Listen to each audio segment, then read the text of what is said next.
Welcome to Knossos, traveler, where the Minotaur once prowled.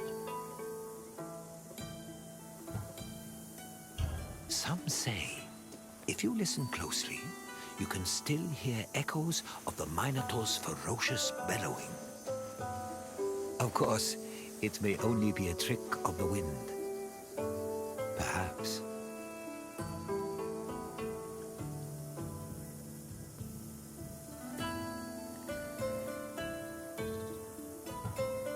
Knossos was the seat of the old Minoan civilization, where King Minos once supposedly ruled. These ruins have been the backdrop for many important events in both history and mythology. Look for me when your visit is over, and we'll discuss what you've seen.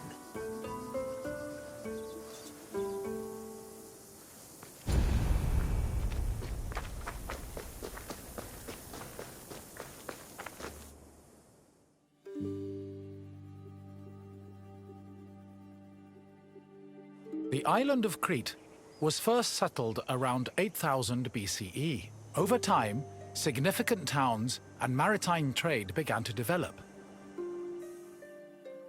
Palaces were built, destroyed, and then rebuilt, culminating in what archaeologists call the Neopalatial period, which began around 1700 BCE. This period lasted for over 300 years and is considered the golden age of Minoan civilization. The period was located in Knossos and featured maze-like complexes of workshops, temples, courts, throne rooms, and living areas, as well as paved roads and advanced plumbing and draining.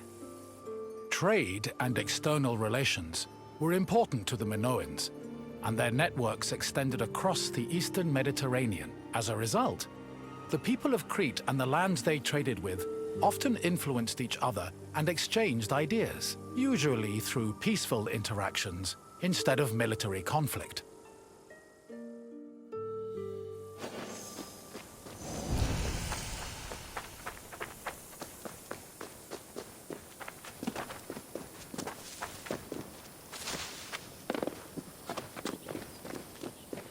The settlement of Knossos was established as early as the 7th millennium BCE. Today, one of the site's most notable landmarks is the palace ruins, located on the Kafala Hill. The ruins are split into two phases: the old palace, which has been poorly preserved, and the new palace. The new palace of Knossos had a surface area of approximately 13,000 square meters, making it the largest Minoan palace.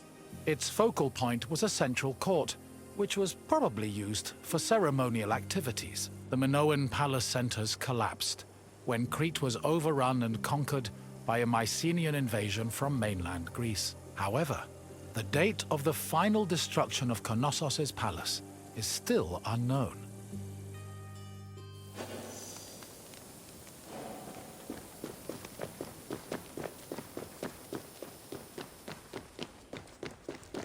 During the new palace to economic activities and contained large storage rooms. The residential quarters, which notably had toilets, were located southeast of the central court, at the foot of the grand staircase.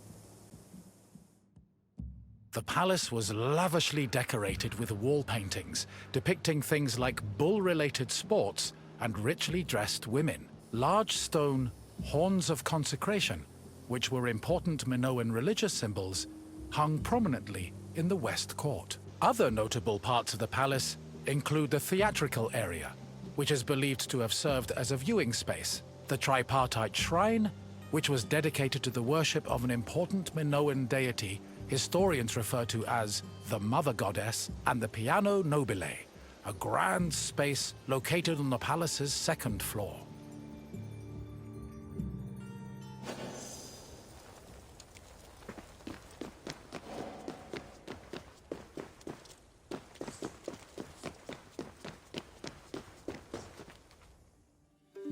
During his trips to Crete, archaeologist Arthur John Evans discovered several ancient tablets. They eventually led him to define the forms of Minoan writing known as Linear A and Linear B. The Minoans used these forms of writing for recording many things, including business transactions. For example, one clay tablet discovered at the Palace of Knossos was inscribed in Linear B script. The tablet detailed the transfer of coriander, often used in the perfume industry, between a man named Kyprios and another person named Twynon. The deciphering of tablets such as these has given historians great insight into many aspects of Minoan culture and society.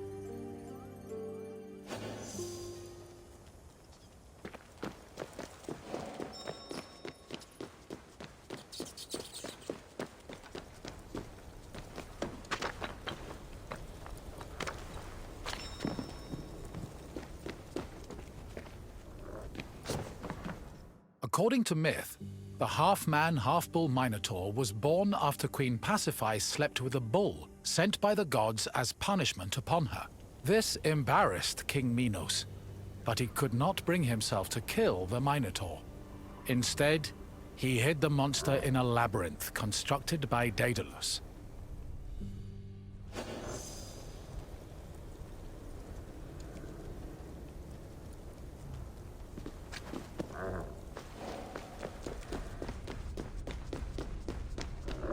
Daedalus was an important figure in Greek mythology, an ingenious inventor.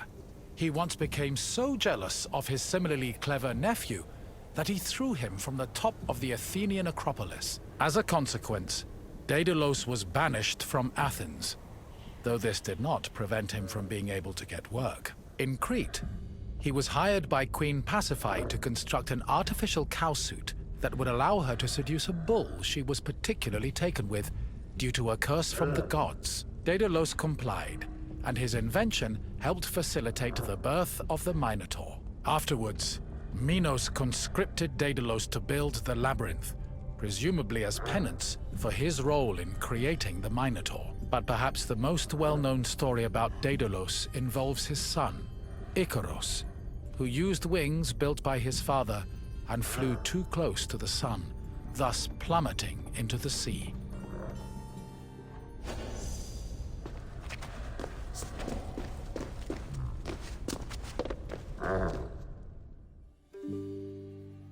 Sometime after the birth of the Minotaur, King Minos' son Androgeos was killed in Athens by the same bull that impregnated his mother. An infuriated Minos demanded that Athens send 7 of their noblest men and 7 of their most virtuous women to Knossos every year. After being carried to Crete aboard a ship with black sails, the men and women would then be cast into the labyrinth to be eaten by the Minotaur.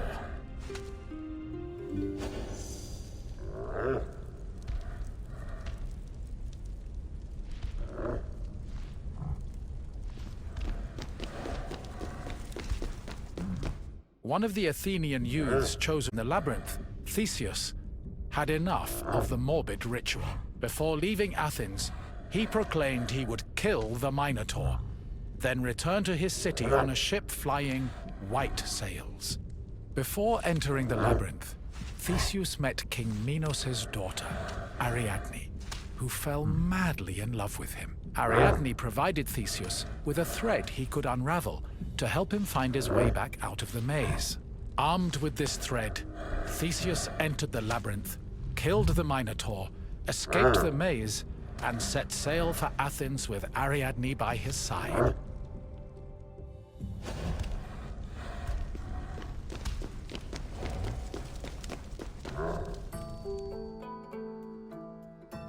I see you found your way through the maze of ruins. The Minoans played a large part in shaping Greek myths, but also in introducing influences from other places and cultures. Now, what else would you like to do?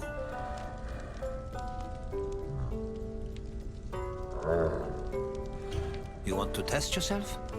Very well. Let's begin with a simple question. On which island was Knossos located?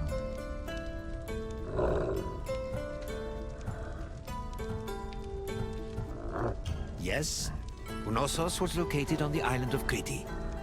Time for another question. Which hero killed the Minotaur?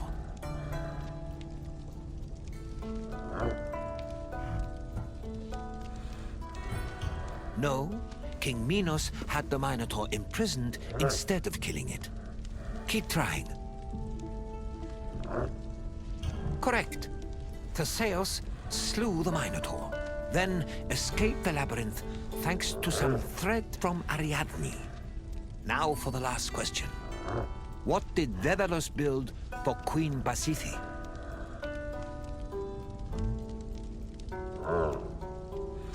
Daedalus built the labyrinth for Pasiphae's husband Minos, not Pasiphae herself. Keep trying. No, a wooden horse was more characteristic of Odysseus. Try another answer. No, Daedalus made wings for himself and his son Icarus. Try again. Yes, Daedalus made Pasiphae a cowsuit, so she could seduce the bull she was cursed to love. Congratulations, traveler. You are a true student of history.